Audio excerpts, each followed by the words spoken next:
Bom dia, Jânio. Bom dia, Mariana. Bom dia a todos. E então... Jânio, vamos começar falando sobre a mobilização que aconteceu em algumas cidades do Brasil, né? Ontem os brasileiros voltaram para manifestar contra a corrupção, a favor da Lava Jato. Agora foi um movimento bem mais tímido, né, Jânio? Em relação àqueles mais contundentes, né? Fora Dilma, que era um processo mais radical para tirar a presidente da República. Foram algumas manifestações que realmente conseguiram mobilizar a grande maioria da população brasileira acompanhando e principalmente milhares, milhões de pessoas participando nas ruas. Ali era uma decisão mais abrupta, de ruptura, e essa ruptura ocorreu.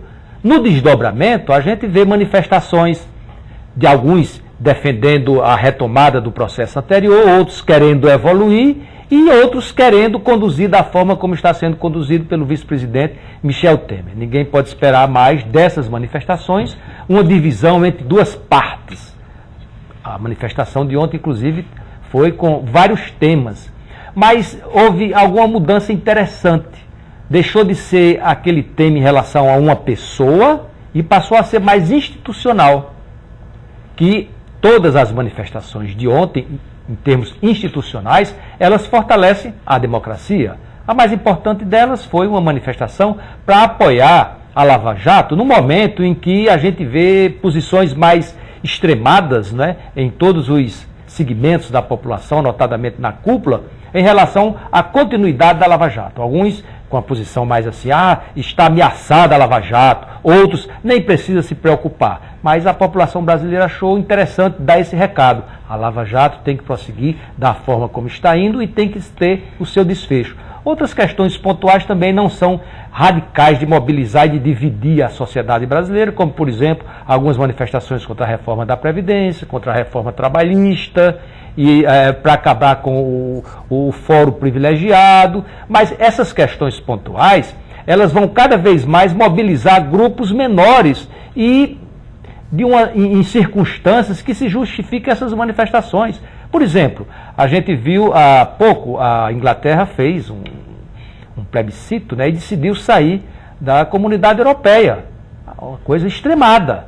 Mas nesses últimos dias a gente viu em algumas cidades da Inglaterra, grupos indo às ruas para que a Inglaterra não saia, permaneça na Comunidade Europeia. Na Itália, a gente já vê grupos indo para permanecer na Comunidade Europeia, para sair da Comunidade Europeia. Na França também, nos Estados Unidos, a gente já vê, inclusive, algumas pessoas, acho que até assodadamente, já no fora Trump, né? Então essas manifestações, elas fortalecem, elas são uma energização necessária para todo o processo de fortalecimento da democracia, que é hoje o regime muito contestado, né?